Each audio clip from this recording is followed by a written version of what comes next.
Well, today we're cooking steaks in a cast iron skillet. Now I've got a porterhouse steak here. Got my cast iron hot, got a little olive oil in there today.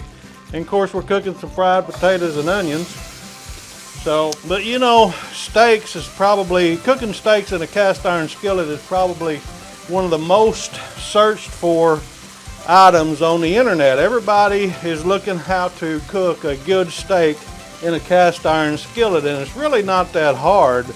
I mean, there's so many ways of doing it. You can do a reverse sear, you know, there's just so many ways, but cooking a steak in a cast iron skillet on the stovetop is real simple. I mean, basically you just get your cast iron skillet hot, do medium heat is what I always do. Put you a little bit of oil in there and just let it set and develop a good sear on it. Now I remember when I was a young man, the first cast iron that I bought, you know, that was what I wanted to learn how to do, was cook a steak in a cast iron skillet. And people had all kinds of ideas of how to do it. And one of the ideas that I had found out about was crank your oven up to 500 degrees, put a little bit of oil in your skillet, put that skillet in the oven and crank that up to 500 degrees and get it screeching hot, and then bring it out and put it on the stove top, lay your steak in there, sear it on both sides for 2 minutes, put it back in the oven for 3 minutes, and then pull it out. Heck, I dang near burnt my house down. Well, it seemed like anyway, I didn't, but man, that was just crazy. But you don't have to go through all that. You don't have to crank it up to 500 degrees to get a good steak. Put it on your cast iron skillet, let it get a good sear for 2 or 3 minutes, and then flip it over. Do it for 3 or 4 minutes again, and you'll be good to go. So let me get these potatoes stirred here while that steak is cooking and getting a good sear on it. Man, these potatoes are just about ready. I had a hankering for some good old fried potatoes. I made a video about that the other day, but we come home, we'd been out running around a little bit, and I was starting to get hungry, and I thought, you know, I'm gonna make me some more fried potatoes and onions and cook this steak. So anyway, let's go ahead and flip this over. It's been a couple minutes, but you see that sear on that? And that's at medium heat with avocado oil. So just lay that thing back in there, let it sear on the other side for about 3 to 4 minutes, depending on, you know, the doneness that you want. Typically, for a steak that is, you know, that thickness, about 1/2 to 3/4 of an inch, you're looking at searing it about 3 to 4 minutes on each side. Pull it off, let it rest, and you're good. All I did on this steak is salt, and I just now put a little bit of pepper in it, and I'm going to add about 1 tablespoon to 1.5 tablespoons of butter, and because I like to baste mine in butter. And so we'll get that butter in here and let it melt down, and what we'll do, we'll just kind of drip this all over, baste it on top of the steak. Nothing like a good butter basted steak.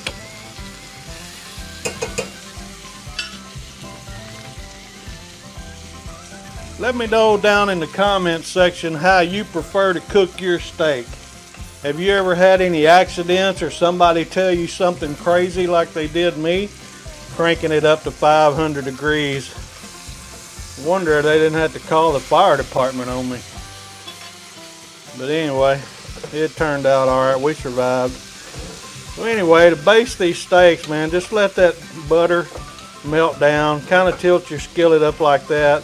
And while it's cooking, just a few more minutes to get it to the doneness that you want. I like mine about medium. Teresa likes hers a little more done than that, so I'll have to do hers a little bit longer.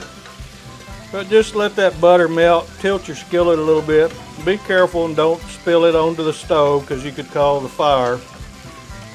And just let that continue to cook as you baste your steak with a little bit of butter. All I ever do with my steaks is use salt and pepper for seasoning. And of course I've salted that side, but I haven't peppered this side, so we'll go ahead and add just a little bit of pepper. I don't want a lot, just a little more butter so I can see how easy that is. Now, let me show you what this steak looks like here. That's a good looking steak to me. I'm gonna let it baste just a little bit more. That's been about 4 minutes. So I'm gonna go ahead and pull this steak out and let it rest.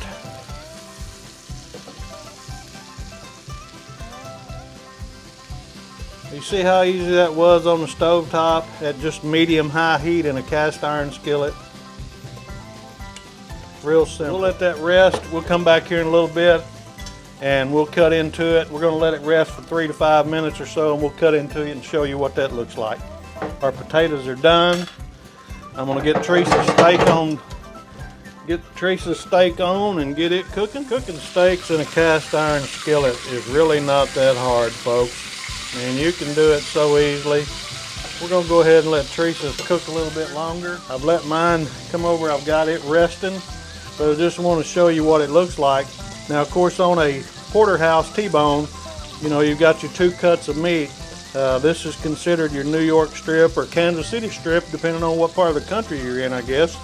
But this is the fillet, and everybody loves a good fillet. So let's just cut into that.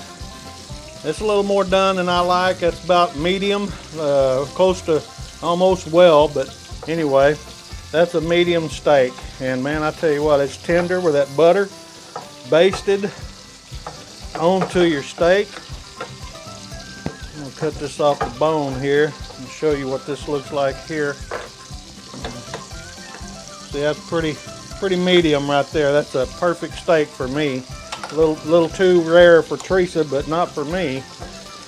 And once you get it out of the skillet, you just want to let it rest for 3 to 5 minutes. Let it soak those juices back up. Wow. That is a very good steak. So, folks, it's so easy to cook a steak in a cast iron skillet. Let me know your favorite way to cook one, or what your favorite type of steak is. Be sure and check this video out right here, because it was made specifically for you. And we'll see you guys over there again. Y'all have a great day. It's Mike over here at Mr. Cast Iron. We're going to eat a T-bone porterhouse with some fried taters and onions.